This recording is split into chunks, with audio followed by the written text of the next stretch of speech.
nós temos sofrido derrotas relativamente profundas nesse último período. Quem sabe que faltou muita mesa e rodas de conversa, ou de muitas lutas em compreender o processo histórico. A gente às vezes dizia lá em fevereiro de 2015 que ia ter golpe, numa análise aqui, e eu ouvi uma pessoa, nada mais que a presidente da República, que percebeu que o golpe aconteceria em março de 2016. Então, para vocês terem uma dimensão do grau da dificuldade que a gente tem e tem tido de analisar a correlação de força, analisar os movimentos da direita, analisar os processos em curso e da complexidade que nós estamos vivendo.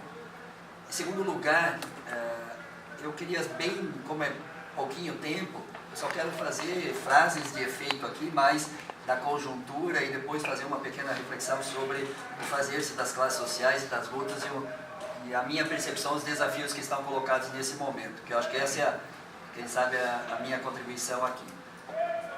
Eu acho que a política econômica adotada pelo governo vai aprofundar as desigualdades sociais, vai aprofundar o processo recessivo e de acumulação no país. Portanto, a política do Meirelles é o centro da política que implanta as outras medidas. Então, o centro do debate na questão da economia, para além de retirar direitos e tudo, é a política econômica. E na política econômica tem ajuste fiscal, na política econômica tem as renúncias fiscais, na política econômica tem a transferência de grande parte dos recursos para o setor financeiro e assim por diante. Portanto, a política econômica é uma das respostas ao próprio projeto que deu o golpe à democracia no Brasil. Em segundo lugar, a mudança do papel do Estado na relação com a sociedade, ela tem uma profundidade que nem de longe os militares tiveram a coragem de fazer, nem Fernando Henrique conseguiu, pela correlação e luta social e popular, conseguiram fazer o que eles estão fazendo nesse período da história. Se pegar das várias posições dessa questão da mudança emocional, das políticas sociais, ou seja, dos gastos primários, como o René comentou aqui, para 20 anos, não teve um presidente que teve essa ousadia.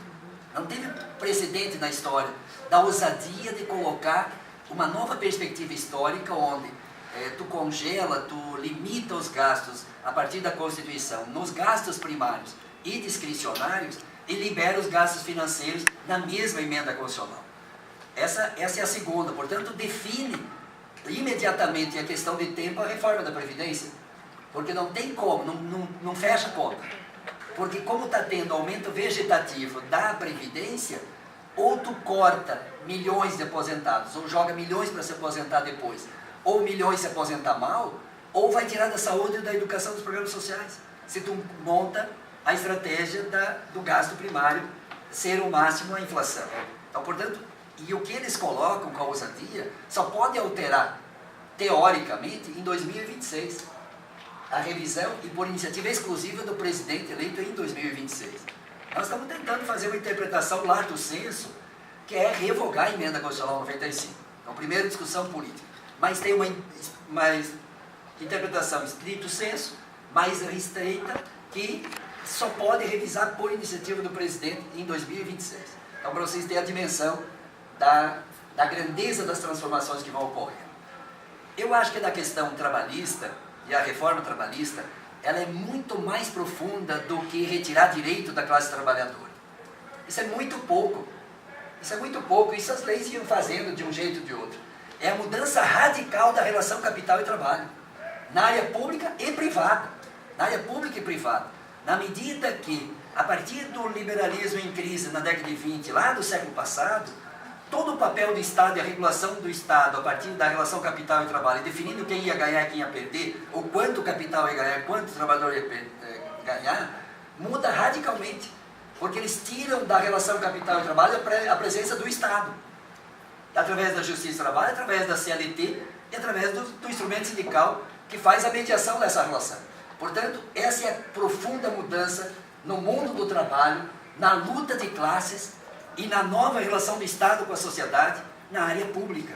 E acho que vai ser uma profunda transformação na área pública a partir dessa questão do mundo do trabalho. Então, segunda questão da luta de classes para mim é o mundo do trabalho que vamos sofrer profundas derrotas.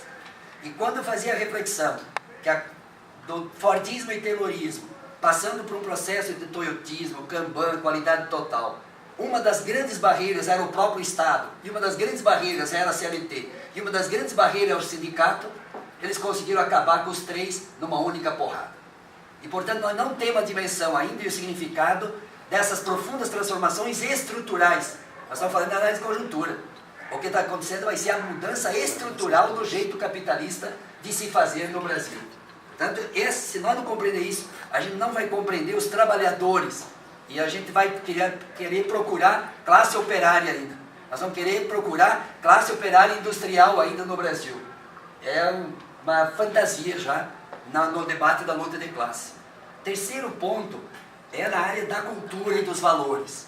No fazer-se da luta de classes, que é de interesses e valores, na minha concepção, a conjuntura está profundamente construindo novos valores que desmonta a cultura de direito. Essa é a primeira derrota que nós estamos sofrendo. Vai dezenas, décadas para a gente transformar direito às minorias, direito à educação, direito à saúde, direito ao trabalho, direito a isso, direito à aposentadoria, e está se desmontando essa cultura. Está se desmontando, está se esfarelando, tá? Essa cultura de direitos que se construiu ao longo de décadas. Portanto, a porrada é profunda nessa desconstituição da cultura de direitos. E ela tem várias faces e vários olhares, desde a questão de gênero, como de classe, como de etnia, como de cultura, etc, etc. Quarto lugar, do ponto de vista da conjuntura, toda política mais estrutural na luta de classes, que é, por exemplo, a luta de classe na espacialidade urbana, que vai definir o próximo período da história, as grandes lutas vai ser no espaço urbano, está se desmontando todas as políticas estruturantes que se construíram ao longo de 10, 15 anos. Semana que vem, se manter a lei, vai se acabar o fundo de garantia por tempo de serviço para habitação. Vai ir para financiamento estudantil para os bancos privados, 27 bilhões. Eles vão desmontar todos os fundos constitucionais e transferir para o setor financeiro. Então eles estão, mobilidade urbana, toda a política urbana, que é as profundas contradições no fazer-se dos sujeitos sociais em luta, que é um campo de batalha na nossa cidade, não é um lugar para morar, é um lugar para especular, é um lugar para se explorar, é um lugar para se dominar, é um lugar para, né, se violentar os seres humanos também. Está se avançando numa política estruturante de desmonte de todas as políticas estruturantes na área da questão urbana, da política de habitação, da política de saneamento. E, portanto, vai se mercantilizando isso também. São, para mim, os 4 eixos necessários para compreender a conjuntura. E o Temer vai se salvar, está comprando deputado, Temer vai concluir o mandato, a tendência é essa, volta a crescer a economia até o final do ano e volta a crescer a economia ano que vem mais do que esse ano, vai ter uma sensação de melhoria, portanto não dá para dizer que vai estar um caos, tem que compreender que é a sensação que as pessoas vão viver até o final do ano e no ano que vem vai ser uma sensação melhor do que está se vivendo agora. Portanto, a tendência, além dos extremos, da direita do Bolsonaro e da esquerda do Lula, pode emergir alguma força política aí de centro-direita, vou colocar no centro-direita por causa dos extremos, mas de direita neoliberal, de direita liberal, que se contrapõe à direita conservadora e reacionária de Bolsonaro, que aí não é disputa, e acho que aí que a diferença no debate da política e do poder, que quando você disputa num processo eleitoral, tu disputa com o adversário. E nesse momento histórico nós vamos ter disputa com o adversário e tem disputa com o inimigo. Portanto, o grupo da extrema-direita, do Bolsonaro, eles não vão disputar com o adversário. Eles elegem nós como inimigo, a esquerda como inimigo. E, portanto, toda a construção discursiva é a visão funcionalista de sociedade, onde nós somos a ferida, nós somos o câncer, nós somos o mal, e o mal tem que extirpar. Esse é o discurso permanente dessa extrema-direita. Então nós temos que ser extirpados, não temos que ser derrotados. como num processo democrático.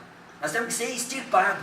Por isso que eles flertam, esses pastores, junto com os grupos de ruralistas, junto com o pessoal que defende a ditadura militar, eles flertam com os generais, flertam com golpe militar, depois de golpe parlamentar, etc.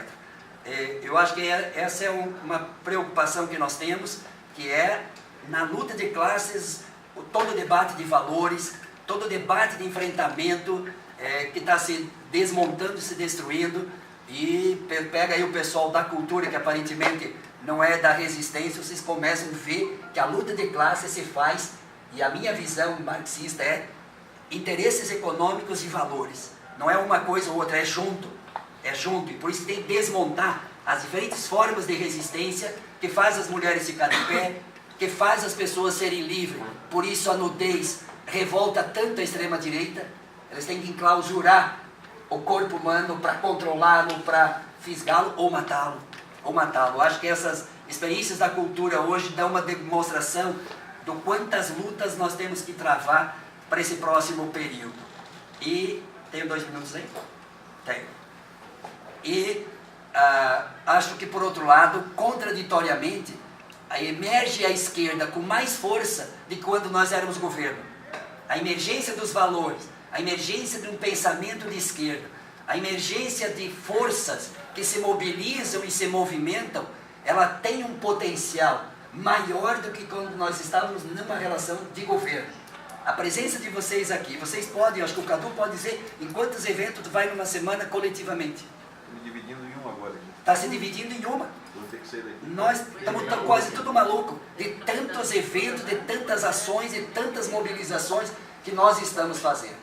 Agora, o caráter e a natureza da luta política, da luta de classe, ela se reconfigura nesse momento histórico. Se a classe trabalhadora, os trabalhadores não perceberem como que vai ser o novo sindicalismo nessa nova luta de classe, nós vamos teimar com o velho quando o novo está emergindo em novas contradições e novas necessidades.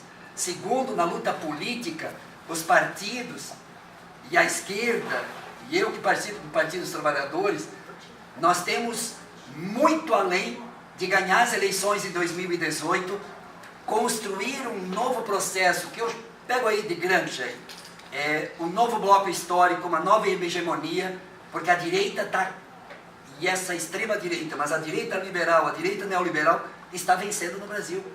Está vencendo no Brasil. A gente está com um pincel que se chama Lula. Tira o Lula, parece que a gente fica sem pincel. Ficamos órfãos. Então nós não podemos pensar dentro desse horizonte. Horizonte é a eleição de 2018? Sim. Mas se o nosso horizonte enxergar somente 2018, nós seremos profundamente derrotados nessa próxima década.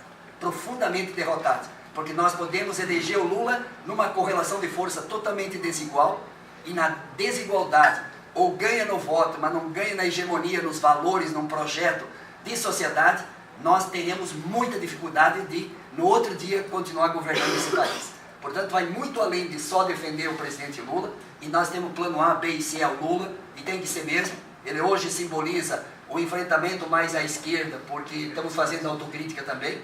Que bom, estamos fazendo autocrítica, essa é a grandeza. Mas ao mesmo tempo, se nós não compreender as profundas contradições que nós estamos vivendo e as profundas derrotas que nós estamos sofrendo dentro das contradições e da dialética da luta política, nós vamos ter dificuldade de imaginar para além de 2018. Nós temos que botar no horizonte aí uns 10 anos de muita luta, de muita resistência. Nós lá no meio do mato, lá em Chapecó, já criamos um galpão da resistência. Estamos fazendo pós-graduação sobre a esquerda no século XXI, letras e lutas, para tentar nos entender nesse processo. Tem muitas verdades teóricas que não dão mais conta das contradições da sociedade capitalista.